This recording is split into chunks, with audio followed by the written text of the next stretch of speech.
Hello students, how are you? Now today's topic is redistribution of charge. Right? redistribution of charge में हम लोग को ये देखना है कि जब दो कंडक्टर्स के बीच में चार्ज रिडिस्ट्रीब्यूट होगा तो उस समय कॉमन पोटेंशियल की क्या वैल्यू होती है। तो रिडिस्ट्रीब्यूशन ऑफ चार्ज में हम लोग दो चीज़ें फाइंड आउट करते हैं। What is the common potential between the two charges और between the two conductors as well as what is the new charge value. तो अगर हम लोग डिस्ट्रीब्यूशन ऑफ चार्ज को पढ़े तो मैं बिल्कुल बेसिक से आपको बता रहा हूँ। अगर मान लीजिए हमारे पास दो आइसोलेटेड कंडक्टर्स हैं, मैंने दो आइसोलेटेड कंडक्टर्स लिया है A and B, right, A and B. तो दो आइसोलेटेड कंडक्टर है मेरे पास ए एंड बी, और मैं कह रहा हूँ इन कंडक्टर्स पर कैपेसिटेंस है C1 और C2। इसका कैपेसिटर ए पर कंडक्टर ए पर कैपेसिटेंस है C1, कंडक्टर बी का कैपेसिटेंस है C2। कंडक्टर ए पर इनिशियली चार्ज है Q1 और कंडक्टर बी पर इनिशियली चार्ज है Q2। Okay, now if the potential on both conductor are V1 and V2, दोनों कंडक्टर्स पर अगर हम पोटेंशियल मान लेते हैं V1 और V2, तो क्या सिचुएशन है। हम लोगों ने दो कंडक्टर्स लिए, आइसोलेटेड कंडक्टर्स है A और B। पहले कंडक्टर A पर कैपेसिटेंस C1, चार्ज Q1 और पोटेंशियल उस पर है V1।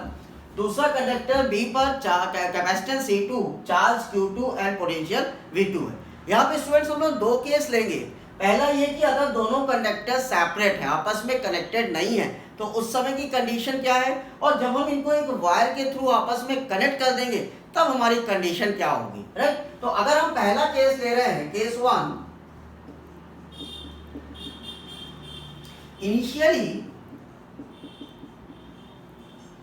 both conductors are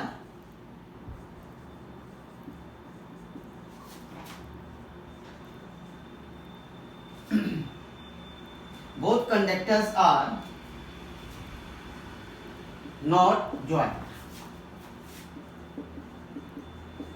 तो हमने पहले ये माना कि इनिशियली दोनों कंडक्टर ज्वाइन नहीं है। तो अगर हम कंडक्टर ए की बात करें स्टूडेंट्स, तो हम लोग Q1 की वैल्यू कितनी लिख देंगे, C1 V1, राइट। और कंडक्टर बी के लिए हम लोग Q2 की वैल्यू कितनी लिख देंगे स्टूडेंट, C2 V2। तो अगर कंडक्टर अभी ज्वाइन नहीं है तो पहले कंडक्टर पर Q1 चार्ज कितना होना चाहिए। अगर हमने पोटेंशियल V1 अप्लाई किया है और इस पर कैपेसिटेंस C1 है, तो इस पहले आइसोलेटेड कंडक्टर पर चार्ज डेवलप होगा C1 V1। सिमिलरली दूसरे आइसोलेटेड कंडक्टर B पर चार्ज डेवलप होगा C2 V2। अगर इस पर कैपेसिटेंस C2 है और पोटेंशियल इस पर अप्लाई किया गया है V2, तो यहाँ पर चार्ज डेवलप हो जाएगा C2 V2, राइट। लेकिन हमें जो कंसेप्ट पढ़ना है student, that is the redistribution of charge. Charge जब आपस में रीडिस्ट्रीब्यूट हो, तो चार्ज तभी रीडिस्ट्रीब्यूट होंगे स्टूडेंट जब हम इनको एक वायर के थ्रू आपस में कनेक्ट कर देंगे। तो अब देखिए, मैंने दोनों कंडक्टर्स को वायर के थ्रू आपस में कनेक्ट कर दिया है। अब क्या सिचुएशन होगी उसको केस 2 में देखते हैं। Now we have case 2। In case 2, now both conductors are connected through a wire. Now both conductor are connected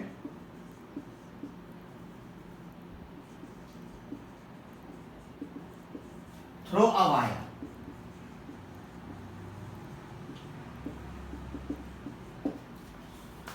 अब हमने क्या किया कि दोनों कंडक्टर्स को एक वायर के थ्रू कनेक्ट कर दिया। जब आप दोनों कंडक्टर्स को वायर के थ्रू कनेक्ट करोगे स्टूडेंट, तो चार्ज रीडिस्ट्रीब्यूट होगा। चार्ज क्या होगा, रीडिस्ट्रीब्यूट होगा।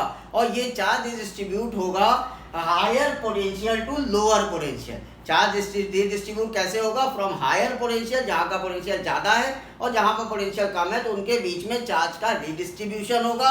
और ये डिस्ट्रीब्यूशन तब तक होगा जब तक दोनों कंडक्टर पर पोटेंशियल इक्वल नहीं हो जाता। ये चार्ज डिस्ट्रीब्यूशन तब तक होगा जब तक दोनों पोटेंशियल पर, दोनों कंडक्टर्स पर पोटेंशियल इक्वल नहीं हो जाता, right. Now when they are connected through a wire,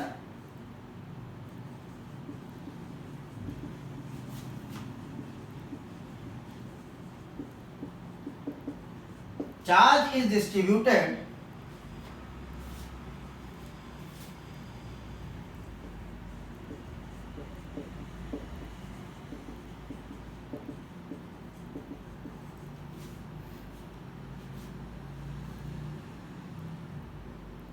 charge is distributed from higher potential to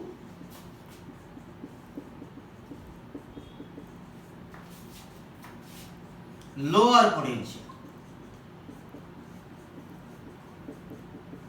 Higher potential to lower potential till their potential become equal.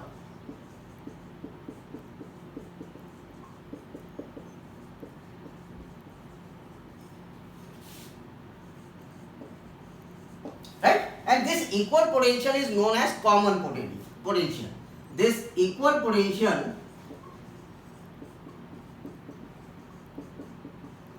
is known as common potential.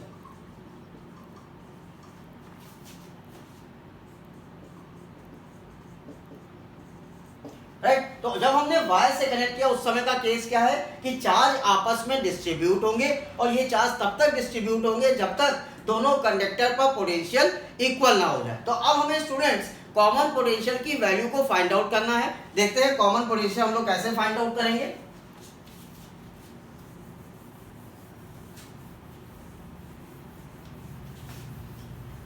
Now we have to find now total charge.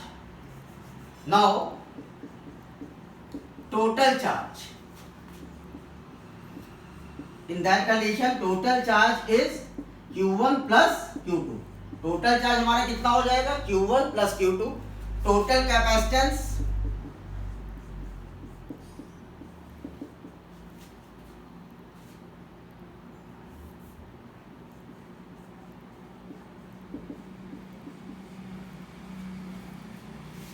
C1 plus C2. Total charge है, total capacitance find out कर लिया। अब हमें common potential निकालना है student. Common potential अगर हम लोग कॉमन पोटेंशियल V मान लें तो V is equal to total charge upon total capacitance Q1 plus Q2 upon C1 plus C2. This is the common potential V equal to Q1 plus Q2 upon C1 plus C2। लेकिन Q1 की value initially कितनी थी C1 V1 और Q2 की value कितनी थी C2 V2। So we write the common potential as C1 V1 plus C2 V2 upon C1 plus C2। तो common potential की value after join the wire, जब आपने दोनों कंडक्टर्स को ज्वाइन कर दिया थ्रू द वायर उस समय कॉमन पोटेंशियल है C1 V1 plus C2 V2 upon C1 plus C2। Okay, अब कॉमन पोटेंशियल तो आ गया, इसका मतलब जब आप इस पर ज्वाइन कर दोगे तो यहाँ भी पोटेंशियल V होगा और यहाँ भी पोटेंशियल V हो जाएगा। तो अगर पोटेंशियल V है तो इस पर चार्ज भी चेंज होगा। मान लेते हैं चार्ज Q1 डैश और Q2 डैश हो गया है। तो जब आपने कॉमन पोटेंशियल आ गया दोनों पर रिडिस्ट्रीब्यूशन के बाद तो चार्ज भी रिडिस्ट्रीब्यूट हुआ है। तो वो चार्ज हमने मान लिया Q1 dash and Q2 dash. Right, अब अगर हम Q1 डैश और Q2 डैश की वैल्यू निकालना चाहते हैं स्टूडेंट तो Q1 डैश Q2 डैश कैसे निकालेंगे, ध्यान देते हैं इसको। आपने ये नोट कर लिया होगा, मैं इसे हटा रहा हूं। नाउ Q1 डैश को आप बेटा कितना लिखेंगे C1 फर्स्ट कंडक्टर, पोटेंशियल कितना है V। Q2 डैश को स्टूडेंट्स आप कितना लिखेंगे C2 इंटू V। तो अगर हम Q1 dash upon Q2 dash निकालें तो हमें ये मिलेगा C1V upon C2V। V is cancel out which is equal to C1 upon C2। तो अगर हमें पोटेंशियल अगर हमें चार्ज निकालने तो अगर आपको कोई भी एक पैरामीटर अननोन होगा वो आप इस इक्वेशन से फाइंड आउट कर सकते हैं। क्या इक्वेशन बना Q1 dash upon Q2 dash is equal to C1 upon C2। तो ये हमारा चार्ज रेशियो आ गया after redistribution, that is Q1 dash upon Q2 dash is equal to C1 upon C2। और कॉमन पोटेंशियल की value V is equal to V1 plus C2 V2 upon C1 plus C2। So this is the redistribution of charge concept. अगर charge, अब एक बात और ध्यान रखिए students, अगर चार्ज डिस्ट्रीब्यूशन होगा तो there is a loss of energy. यहाँ पर एनर्जी का क्या होगा, लॉस होगा। तो अगर एनर्जी का लॉस हो रहा है तो लॉस ऑफ एनर्जी का क्या फॉर्मूला होगा उसको अब हम लोग देखते हैं। How we find the loss of energy in the case of redistribution of charge. Now students next topic is loss in energy in redistribution of charge. तो अगर चार्ज रीडिस्ट्रीब्यूट हो रहा है between the two conductors of different capacitance and different potential, then in that condition how much energy is lost we can find here. तो अगर हमारे पास दो conductors है जिन पर डिफरेंट कैपेसिटेंस है और डिफरेंट उनका कंडक्टेंस है, डिफरेंट उनका पोटेंशियल है, तो कैसे हम लोग loss in energy find out करेंगे, उसका फॉर्मूला पहले आप देखते हैं. तो फॉर्मूला क्या है? When we have two conductors of different capacitance and different potential,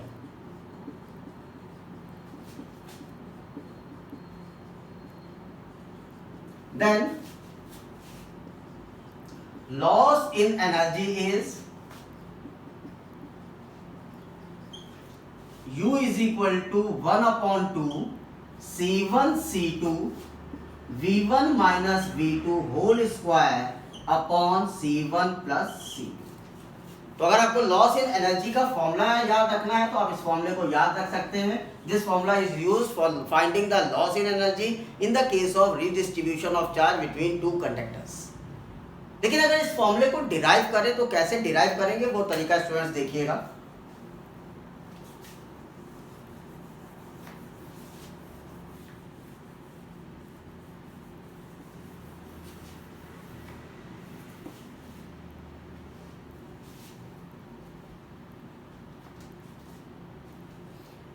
तो कैसे हम लोग देखेंगे, तो हम लोग मान लेते हैं जैसा हमने पहले किया था, let we have two conductors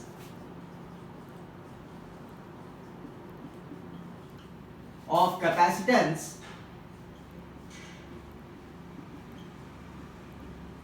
C1 and C2 and potential V1 and V2 when they are not joined with each other. When they are not joined with each other. तो जब दोनों एक दूसरे से ज्वाइन नहीं थे, अलग है, उस समय कैपेसिटेंस C1 C2 और पोटेंशियल V1 और V2 है. तो इस समय अगर हम एनर्जी निकालें तो इनिशियल एनर्जी मैं इसको डिफाइन कर दे रहा हूं. इनिशियल एनर्जी इसको मैं UI लिख ले रहा हूं. इनिशियल एनर्जी क्या हो जाएगी? Half C1 V1 square plus half C2 V2 square. Right. तो इनिशियल एनर्जी हो गई half C1 V1 square plus half C2 V2 square. Now case 2, when conductors are joined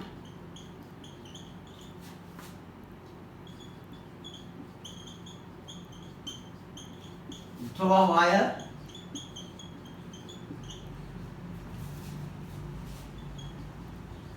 then they have equal potential or common potential, then they have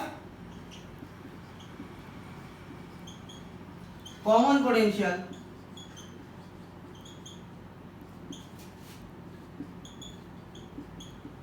और वो common potential कितना students? V है. अब इस समय energy क्या होगी? Now final energy after joint, final energy हो गया UF. This is half C1 plus C2 into V square. Right. Half C1 plus C2 into V square. अब आप कहेंगे सर ये कैसे है? मैं इसको डिस्क्राइब कर दे रहा हूं. Half C1 V square plus half C2 V square. पहले कंडक्टर और दूसरा कंडक्टर की एनर्जी. इसको आप कितना लिख सकते हो student? Half C1 plus C2 V square. Right. C1 plus C2 V square. Okay. अब V की वैल्यू तो हमें स्टूडेंट्स पता है, तो मैं उस V की वैल्यू को यहाँ पुट कर देता हूँ. तो मेरा UF कितना हो जाएगा? Half C1 plus C2 V is what? C1 V1 plus C2 V2 upon C1 plus C2 whole square. ठीक. तो मैंने यहाँ पर देखिए V की कॉमन पोटेंशियल की वैल्यू पुट कर दिया है. तो ये मेरा फाइनल एनर्जी हो गया. लेकिन हमें क्या फाइंड आउट करना है स्टूडेंट्स? हमें फाइंड आउट करना है लॉस इन एनर्जी. लॉस कब होता है? जब आपके पास ज्यादा हो और कुछ चीज कम हो जाए. या it means loss in energy अगर निकालना है, इसका मतलब initial energy minus final energy. तो loss in energy find out कर लेते हैं.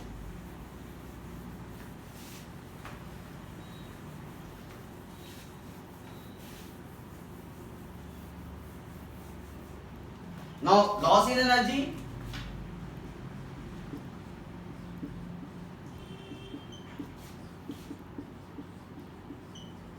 इज इक्वल टू, इसको हम लोग यू कह दें, तो U I initial energy minus U F final energy find out करते हैं।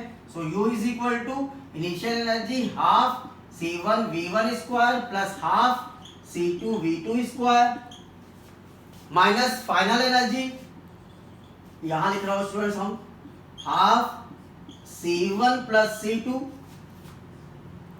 Then C1 V1 plus C2 V2 whole square upon C1 plus C2 whole square, right. तो ये स्क्वायर इससे कैंसिल आउट हो गया। ओके, अब क्या वैल्यू बची उसको देखिए, तो U is equal to half C1 V1 square plus half C2 V2 square minus half C1 V1 square C1 V1 plus C2 V2 whole square upon C1 plus C2, right. जब आप इस equation को solve करोगे students, तो final आपको relation मिल जाएगा half C1 plus C2 V1 minus V2 whole square upon C1 C2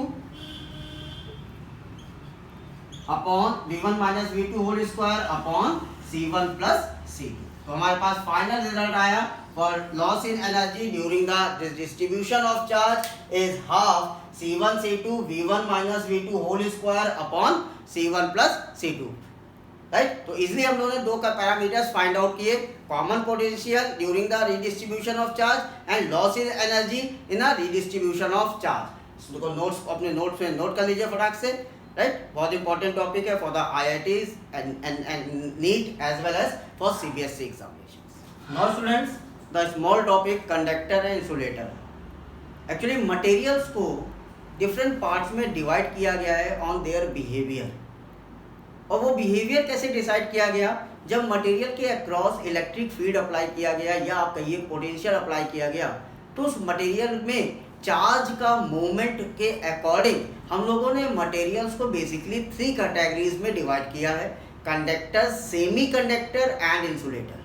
लेकिन यहाँ पर मैं आपको सिर्फ कंडक्टर और इंसुलेटर के बारे में बता रहा हूँ। सेमी कंडक्टर आपका पूरा एक टॉपिक है जिसे हम लोग कंप्लीटली रीड करेंगे अपने आगे के वीडियोज में। तो on the basis of applied electric field materials are divided in different categories, right. Again I repeat, on the basis of electric field applied materials are divided in different categories and these categories are conductor and insulator. When we say the material is conductor and when we call our material is insulator, and that is depend upon when the charge are moving inside the material, when electric field is applied across it, then the material is called as a conductor. मतलब अगर आपने electric field को apply किया और उनके electric charge का physical movement है उस मटेरियल के अंदर, तो आप कहेंगे हमारा मटेरियल कंडक्टर है। For example copper, aluminium, right, silver. लेकिन अगर आपने इलेक्ट्रिक फील्ड अप्लाई किया और मटेरियल के इलेक्ट्रिक चार्ज का कोई भी मूवमेंट नहीं, मटेरियल के अंदर जो मॉलिक्यूल्स हैं वो मूव नहीं कर रहे हैं, एटम्स मूव नहीं कर रहे हैं, मॉलिक्यूल्स मूव नहीं कर रहे हैं, चार्ज मूव नहीं कर रहा है, तो आप कहेंगे our material is insulator. For example wood, glass, diamond, right. तो यहाँ पे मैंने स्टेटमेंट लिखा हुआ है, रीड करता हूँ। These are the substances which allow large scale physical movement of electric charge through them when external field is applied. External field का मतलब बाहर से आपने पोटेंशियल लगाया, वोल्टेज लगाया, बैटरी लगाया और उसमें इलेक्ट्रिक चार्ज मूव करने लगा। बेटा इलेक्ट्रिक चार्ज मूव करेगा तो करंट फ्लो करेगी, इसका मतलब मटेरियल में अगर करंट फ्लो कर रही है तो वो कंडक्टर है। लेकिन लार्ज स्केल में मूवमेंट हो रहा है तभी हम कहेंगे कंडक्टर है। स्मॉल स्केल में मूवमेंट होगा, now we say that is a semi conductor. तो सेमी कंडक्टर को यहाँ मैंने अभी नहीं लिया है, तभी मैंने यहाँ वर्ड लिखा है large scale physical movement. Large scale physical movement में ढेर सारे इलेक्ट्रिक चार्ज अगर मूव कर रहे हैं तो that material is called as a conductor. So these are the substance which allow large scale physical movement of electric charge through them when external field is applied. For example, silver, copper and aluminum. Insulator is just opposite of conductor. Insulator is just opposite of conductor. these are the substances which do not allow physical movement of electric charge when external field is applied. वो material जो physical movement electric charge का allow नहीं करेंगे, they are called as a insulator. For example glass, wood and diamond etcetera. Okay, तो there are basic difference between conductor and insulator. When charge is flowing, when a field is applied, conductor. Charge do not flow, even the field is applied, they are called as a insulator. Okay. Now students, the next is free and bound charge. जैसा कि नाम बता रहा है कि free charge and bound charge. Free charge means those charge they can move anywhere, right? Bound charge means those charges which are bounded by their nucleus and move in their orbit only. तो वो charges जो कहीं भी move कर सकते हैं अपने material में, they are called as a free charge. और वो चार्जेस जो न्यूक्लियस से बाउंड होंगे, they can move only the given orbit और in their orbit, they are called as a bound charge. तो फ्री चार्ज और बाउंड चार्ज को हम लोग कैसे एक्सप्लेनेशन लेंगे वो सीखिएगा. In a metallic conductor the electrons of the outer shell of the atoms are loosely bound with their nucleus. They get detached from the atom and move almost freely inside the metal. In an external field, these free electrons drift. Drift means they are moving in the opposite direction of electric field. तो free charges कौन से हैं? जो nucleus के सबसे outer most shell पे जो charge होंगे, they are called as a free charges and they are very loosely tied with their nucleus, so they can detach with the nucleus and they can move freely in a metal. They are called as a free charges. और free charges हमेशा move करेंगे in the opposite direction of electric field.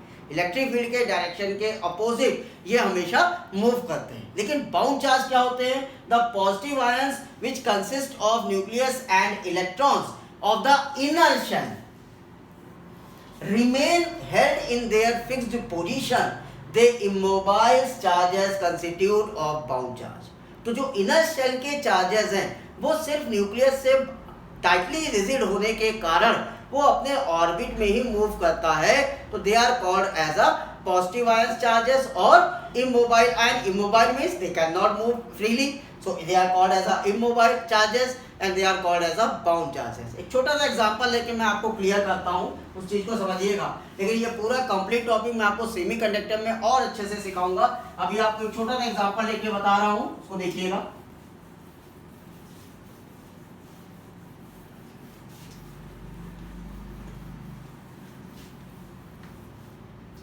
मान लीजिए मैं कहता हूं मेरा जो एटम है वो है सिलिकॉन और इसका एटॉमिक नंबर है 14. 14 को अगर मैं कॉन्फ़िगर करूं, और कॉन्फ़िगरेशन इज 284, राइट. इस कॉन्फ़िगरेशन को अगर मैं ड्रॉ करूं तो ये मेरा न्यूक्लियस है.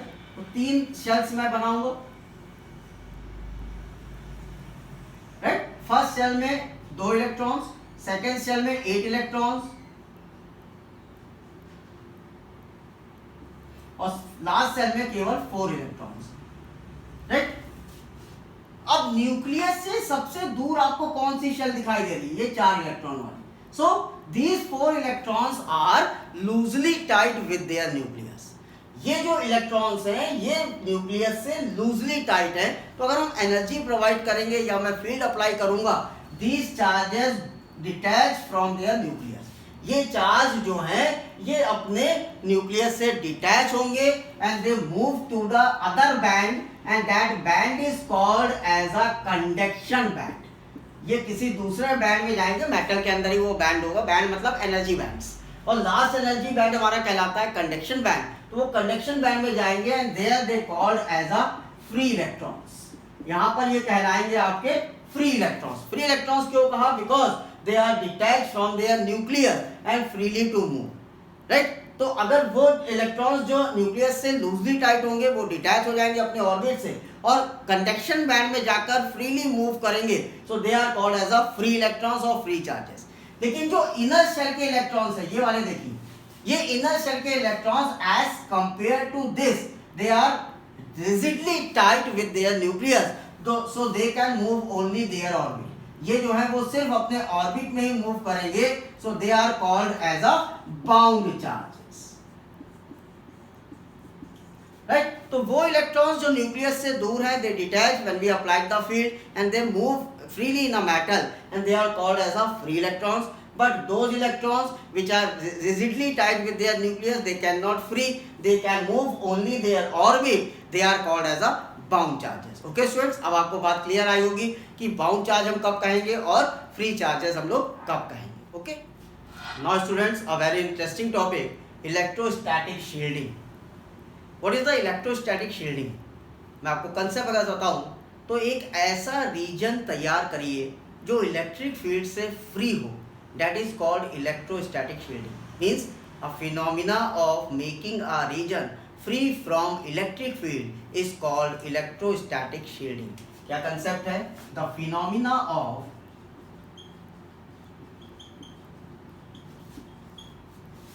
Making a reason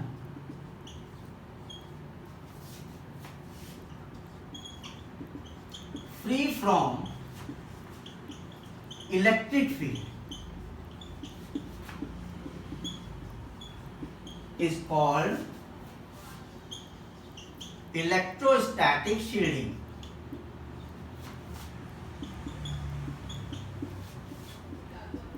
electrostatic shielding. तो वो फिनोमिना जिसमें आपने एक इलेक्ट्रिक फील्ड फ्री रीजन बना दिया, वो कॉन्सेप्ट कहलाता है इलेक्ट्रोस्टैटिक शील्डिंग. जैसे कि मान लीजिए मैं एक कंडक्टर लूँ और उस कंडक्टर में एक कैविटी जनरेट कर दूँ. कंडक्टर पर कोई भी चार्ज हो, कंडक्टर का कुछ भी शेप हो, कंडक्टर का कुछ भी साइज हो, लेकिन अगर आपने उस कंडक्टर पर इलेक्ट्रिक फील्ड अप्लाई किया है तो हमें पता है कि कंडक्टर के इनसाइड जो कैविटी है उस पर इलेक्ट्रिक फील्ड हमेशा जीरो होगा. ये हमने पढ़ रखा है कि अगर कोई कंडक्टर है तो उसके इनसाइड इलेक्ट्रिक फील्ड जीरो होता है. तो आपने एक कंडक्टर लिया of having any size, any shape, any charge and applied a electric field on the conductor, but the electric field inside the conductor, inside the cavity is zero. तो उस cavity पे electric field zero होने के कारण ही वो cavity आपकी electric field region से free हो गई, and that concept is called as a electrostatic shielding. और इसको दूसरा नाम भी देते हैं हम लोग, इसको दूसरे नाम से भी कहते हैं, that is Faraday cage. It is also called Faraday cage, right? It is also called Faraday cage. मैं छोटा सा एग्जांपल आपके साथ लेके आया हूँ, उसको मैं उससे आपको सिखाता हूँ कि इलेक्ट्रोस्टैटिक शील्डिंग क्या होती है. मान लीजिए मैंने एक पॉट लिया हुआ है. अब आप ध्यान दें, इसको मैं अगर कंडक्टर मान लूँ और ये इनसाइड जो आप देख रहे हो ये इसको कैविटी मान लो, तो आप अगर इस पॉट को ऐसे रख दोगे बेटा, तो आपके अगर इस पॉट का कोई भी शेप है, कोई भी साइज है, और इस पॉट पर आपने इलेक्ट्रिक फील्ड अप्लाई किया, तो क्या इनसाइड इलेक्ट्रिक फील्ड कितना होगा? इनसाइड इलेक्ट्रिक फील्ड हमारा जीरो होगा, बिकॉज अंदर कैविटी है, अंदर खाली है, तो यहाँ पर इलेक्ट्रिक फील्ड जीरो होगा. तो दैट वो रीजन, यानी ये जो रीजन है, this region is free from electric field, so this region is called as electrostatic shielding. यानी मान लीजिए अगर मैं कहता हूँ कि स्टूडेंट्स ये मेरा फोन है, इस फोन को मैं इलेक्ट्रिक फील्ड से बचाना चाहता हूँ, तो मैं क्या करूँ? इस फोन को इसके अंदर रख दूँ. ऐसे मैंने रख दिया. अंदर तो इनसाइड आप देखिए कैविटी है, तो अगर ऊपर आपने इलेक्ट्रिक फील्ड अप्लाई भी किया होगा तो क्या इस फोन पे इलेक्ट्रिक फील्ड होगी? Our answer is no. अगर इस फोन पे इलेक्ट्रिक फील्ड नहीं है तो इसका मतलब ये फोन मेरा इलेक्ट्रिक फील्ड फ्री रीजन हो गया, इलेक्ट्रिक फील्ड फ्री हो गया. तो this concept is called as a electric field electrostatic shielding.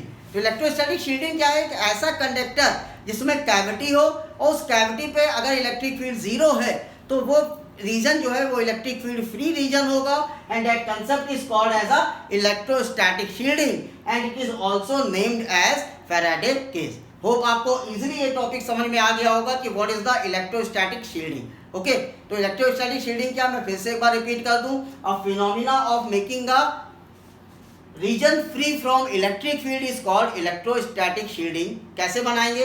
Take a conductor of within a cavity, with a cavity, conductor have any size, any shape, and we applied the electric field on the conductor, but we know that inside the cavity there is no electric field.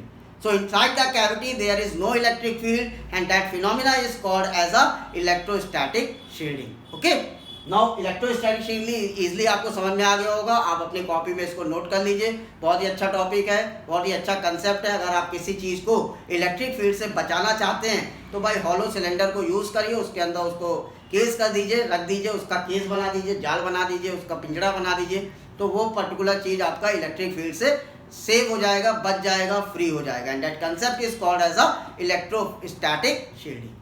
Now students, the next topic is dielectric and dielectric constant. तो पहले तो dielectric को समझते हैं। Dielectric क्या है? Dielectrics are non conducting substance. Dielectrics are non conducting substance. इसका मतलब in contrast with conductor they have no charge और नो फ्री चार्जेस।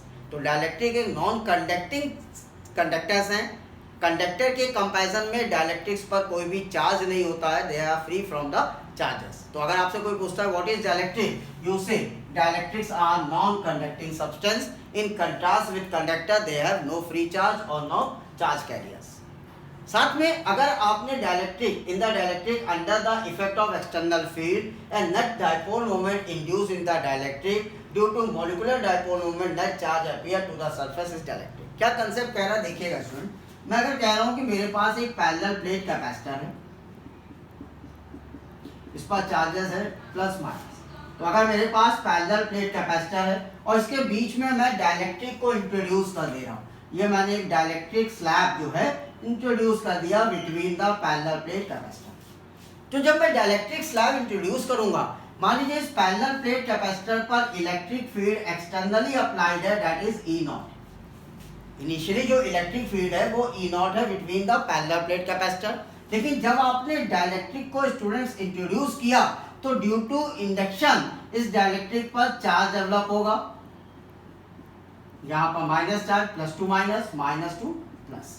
तो डाइलेक्ट्रिक पर जब चार्ज डेवलप हुआ तो ये चार्जेस जो है these are called as a induced charges. ये चार्जेस एक्सटर्नल फील्ड की डायरेक्शन के अपोजिट इलेक्ट्रिक फील्ड को डेवलप करेंगे इन द डाइलेक्ट्रिक। तो ये जो इंड्यूस्ड चार्जेस है प्लस और माइनस, डाइलेक्ट्रिक पे जो चार्ज डेवलप हुए वो एक्सटर्नल फील्ड के ऑपोजिट डायरेक्शन में इनसाइड द डाइलेक्ट्रिक अपनी एक इलेक्ट्रिक फील्ड डेवलप कर देंगे ई इन।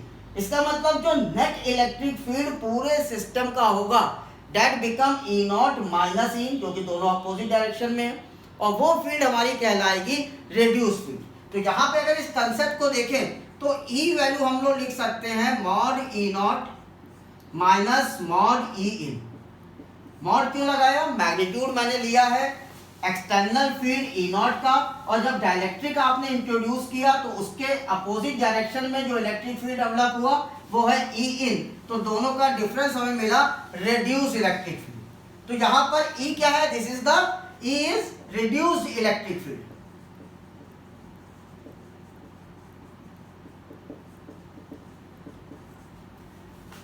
What is E naught?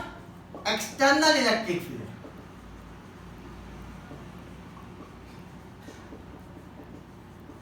And what is E in? यहाँ लिख रहा हूं मैं। E in is what? Electric field in the dielectric.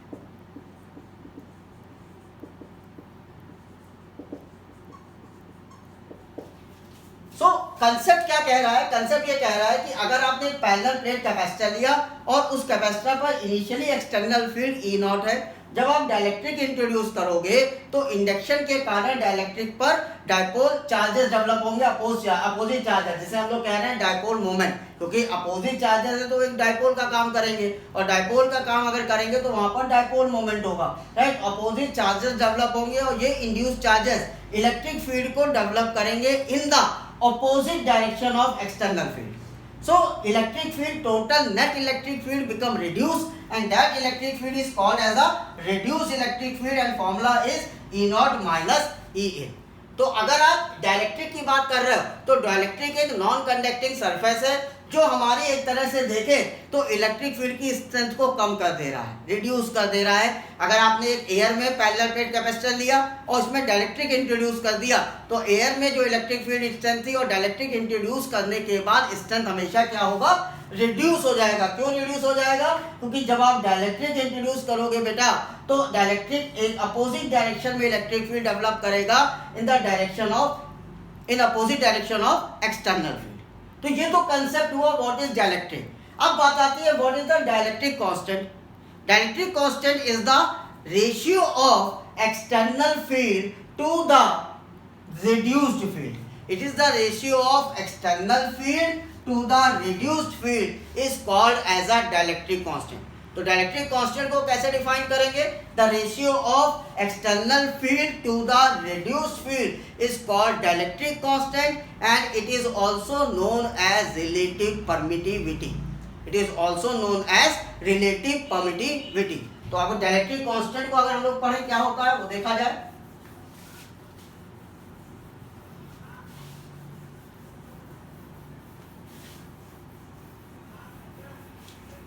So what is dielectric constant? Dielectric constant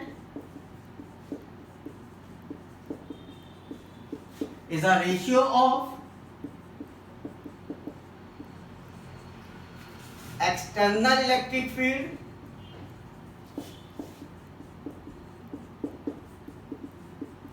to the reduced electric field.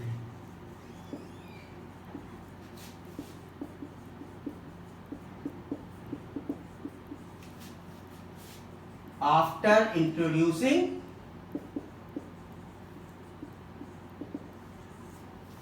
a dielectric between the plates.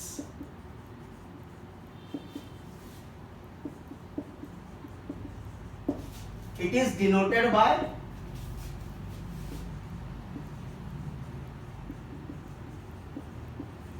K. Right, तो dielectric constant को हम लोग K से introduce करेंगे and K is equal to mod E not upon mod E. E is what? Reduce electric field, E not is what? External electric field. और इसको हम लोग रिलेटिव परमिटिविटी भी कहते हैं, तो हम लोग एप्सिलॉन R से भी शो कर सकते हैं। राइट, तो यहां मैं लिख दे रहा हूं dielectric constant is also known as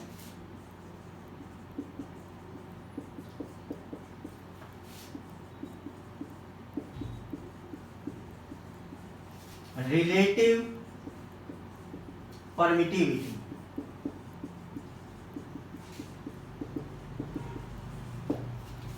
So this is the concept of dielectric and dielectric constant. आगे बढ़ते हैं, बात करते हैं polarization. Now students, the next topic is polarization.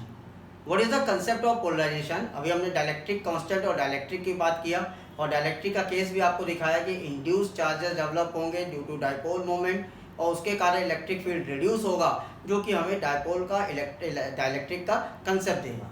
Polarisation क्या कह रहा है? The induced dipole moment developed पर unit volume in a dielectric slab in placing in an electric field is called polarization.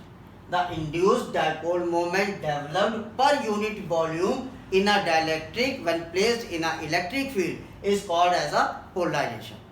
तो इंड्यूस डाइपोल में कितना dipole moment develop हो रहा है पर यूनिट वॉल्यूम जब आप इलेक्ट्रिक फील्ड में उसको अप्लाई कर रहे हैं स्लैब पर, तो that concept is called as a polarization and it is denoted by P. Polarization को फाइंड आउट करने का फॉर्मूला है capital N into small p, where capital N is number of atoms per unit volume and small p is the dipole moment. So if small p is the induced dipole moment acquired by an atom of the dielectric and capital N is the number of atoms per unit volume, then polarization is capital N into p. तो polarisation को अगर कहीं आपको find out करना है तो polarisation को आप यूज कर सकते हैं by the formula capital N into p, small p से, right. So this is the concept for polarization and what is the formula we use to find the polarization is capital N into P. Now students, next is electric susceptibility.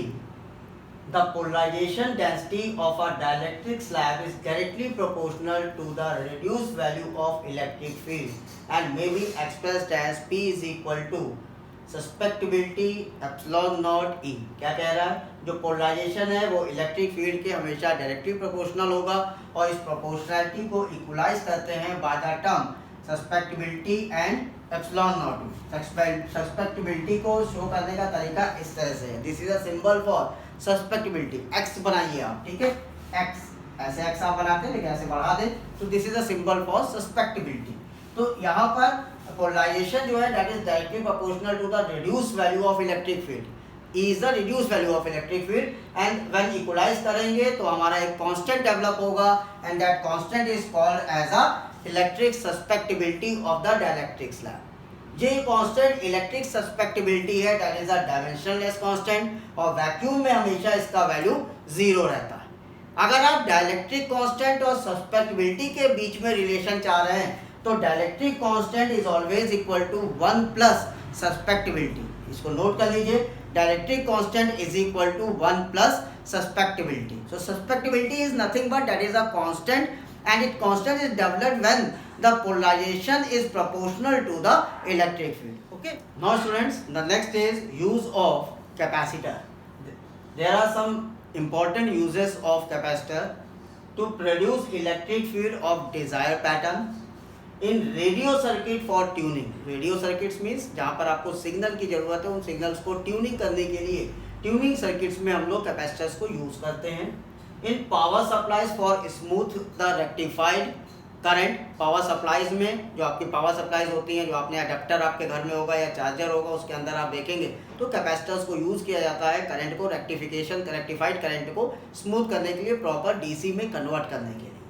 For producing the rotating magnetic field for induction motor, induction Motors में rotating magnetic field यानी कि sine wave को produce करने के लिए हम लोग capacitors का प्रयोग करते हैं, कैपेसिटर्स को यूज करते हैं। एक बात ध्यान रखिए, capacitors always pass AC block the DC. जब मैं आगे के चैप्टर्स में आपको मैग्नेटिक फील्ड पढ़ाऊंगा तो ये बात वहां पर सिखाऊंगा आपको। In a tank circuit for oscillators, oscillators means those circuits which produce the different types of wave forms, they are called as a oscillating circuits. और ऑसिलेटिंग सर्किट्स में टैंक सर्किट्स का यूज किया जाता है।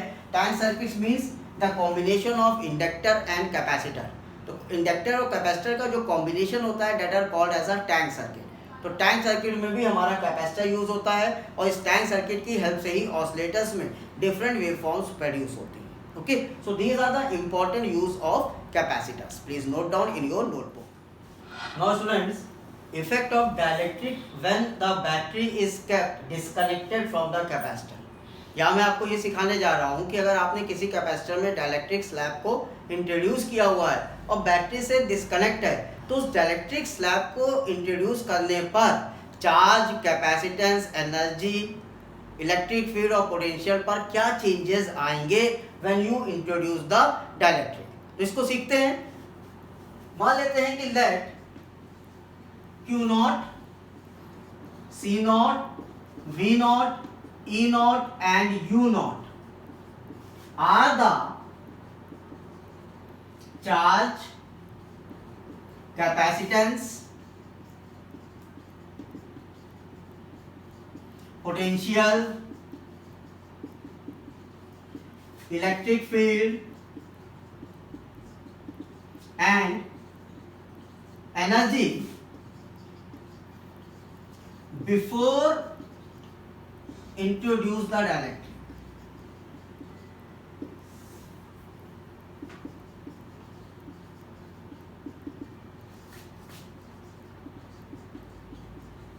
तो जब आपने डायलेक्ट्रिक को इंट्रोड्यूस नहीं किया है उस समय किसी कंडक्टर पर चार्ज Q0 है, capacitance C0, potential V0, field E0 and energy U0 है। तो अगर हम लोग इस कंडीशन को देखें तो Q0 को हम लोग लिख सकते हैं C0 V0, E0 को हम लोग लिख सकते हैं V0 अपॉन D और द पैरेलल प्लेट कैपेसिटर, और U0 को हम लोग लिख सकते हैं half C0 V0 square, right, before condition. लेकिन जब आप डाइलेक्ट्रिक को इंट्रोड्यूस कर दोगे तो in charge, potential, capacitance, potential, field और एनर्जी में क्या चेंजेस आएंगे वो चेंजेस हमें सीखना है। लेकिन कंडीशन दे रखा है मैंने, the battery is disconnected in that case. तो सबसे पहले कंडीशंस को एक एक करके सीखते हैं। सबसे पहले बात करते हैं चार्ज की।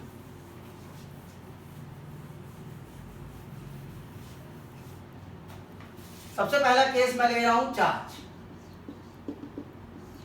So स्टूडेंट ध्यान रखिए, when battery is disconnected and you introduce the dielectric, there is no change in the value of charge. जो चार्ज बिफोर द डाइलेक्ट्रिक होगा same charge after introducing the dielectric भी होगा, but the condition is battery is disconnected. तो charge के case में आप क्या लिखोगे, the value of charge is remain constant,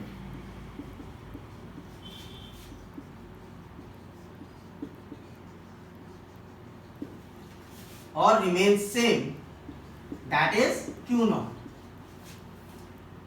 when introduce a dielectric between the plates.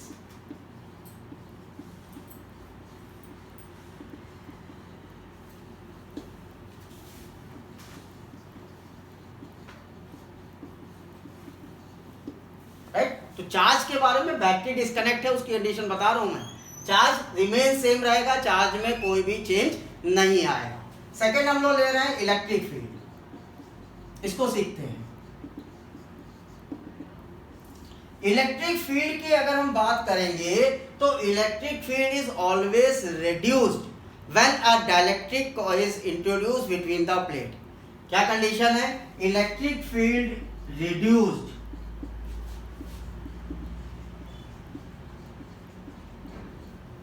when dielectric constant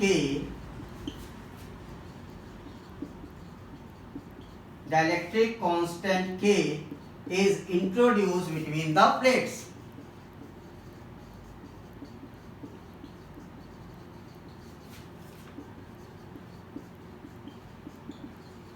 अब देखिए बेटा, यहां पर रिड्यूस की हम लोग बात कर रहे हैं, इसका मतलब इलेक्ट्रिक फील्ड कम हो रही होगी। इनिशियल इलेक्ट्रिक फील्ड हमने कितना माना था, E नॉट, अब नई इलेक्ट्रिक फील्ड E अगर हम कहें तो ये रिड्यूस किस फैक्टर से होगी, it reduce by K factor. Means अगर यहां पर देखिए, now the electric field E is reduce by the factor of 1/K of initial electric field. तो electric field is reduce by the factor of dielectric constant. तो नई electric field E आप अगर निकालोगे तो पुरानी इलेक्ट्रिक फील्ड को K से डिवाइड कर देना, तो नई इलेक्ट्रिक फील्ड आपको मिल जाएगी अगर आपने डाइलेक्ट्रिक को इंट्रोड्यूस किया है between the plates in the condition of disconnection of battery. तीसरा आते हैं पोटेंशियल।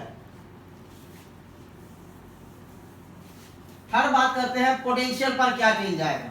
भैया इलेक्ट्रिक फील्ड रिड्यूस हो रही है, कम हो रही है, तो ऑटोमेटिक दिमाग में यही बात आएगी कि पोटेंशियल भी रिड्यूस होगा।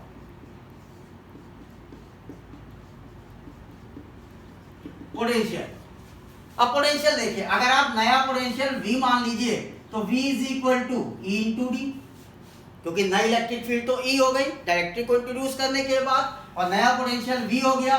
E को आप कितना लिख सकते हो, E not by K into D. Okay, E not into D क्या हो गया, E not into D V not हो गया upon K। E not into D initial potential हो गया, V नॉट अपॉन K। तो आप खुद ही यहाँ देख रहे हैं कि V is reduced by the factor of K। तो when the electric dielectric is introduced, the potential is also reduced. When dielectric is introduced,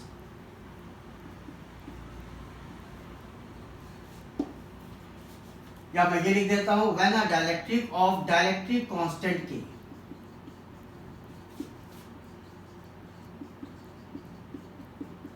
is introduced, the potential reduce, potential reduce by factor of K। तो हमने देखा कि potential भी हमारा reduce हुआ। अब आते हैं कैपेसिटेंस पर क्या चेंज आएगा। Now capacitance,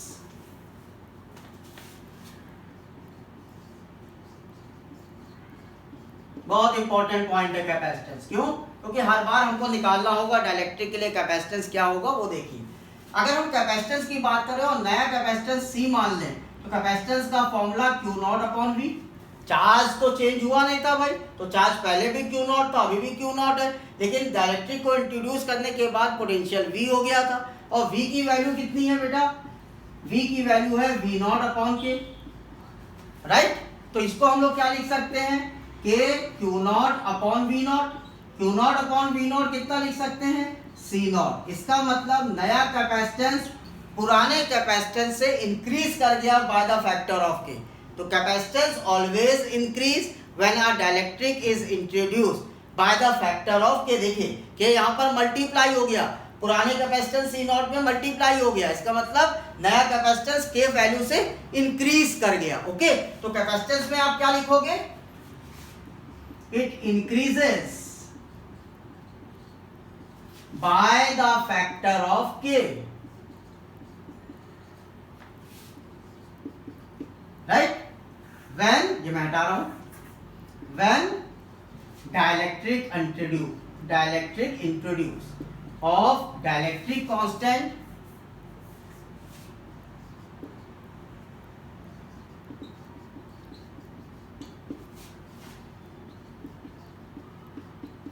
is introduced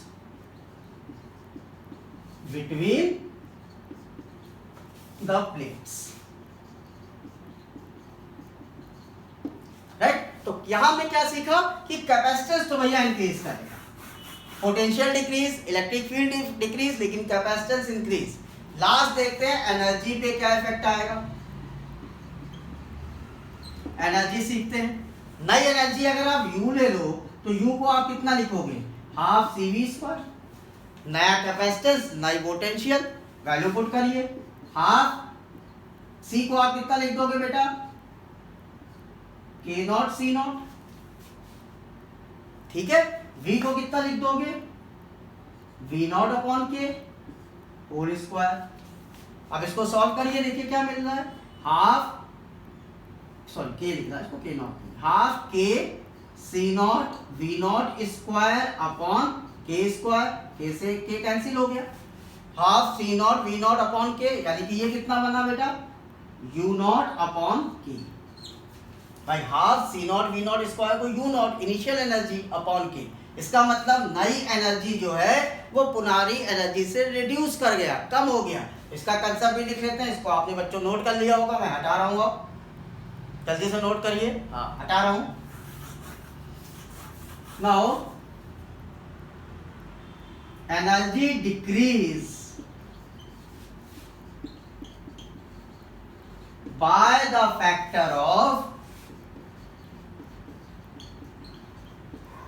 K when a dielectric is introduced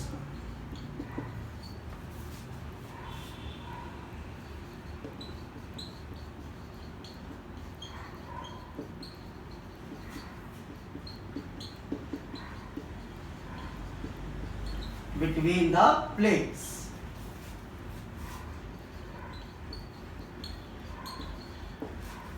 okay, तो देखिए आपने इजीली सीख लिया कनेक्शन डिस्कनेक्टेड के केस में अगर आपने डाइलेक्ट्रिक को इंट्रोड्यूस किया है, चार्ज सेम रहेगा, इलेक्ट्रिक फील्ड, पोटेंशियल और एनर्जी तीनों के फैक्टर से डिक्रीज करेगा, कैपेसिटेंस के फैक्टर से इंक्रीज करेगा। Okay, now students, today's last topic for this video, effect of dielectric when batteries remain connected across the capacitor. अभी पहले वाले केस में मैंने आपको बताया कि बैटरी डिस्कनेक्ट होगी तो क्या सिचुएशंस होंगी। अब अगर बैटरी कनेक्टेड हो, उस समय डाइलेक्ट्रिक आपने इंट्रोड्यूस किया हुआ है, तो चार्ज पर, पोटेंशियल, इलेक्ट्रिक फील्ड, एनर्जी और कैपेसिटेंस पर क्या चेंजेस आएंगे उसको मैंने यहाँ नोट किया, आप एक बार देख लें।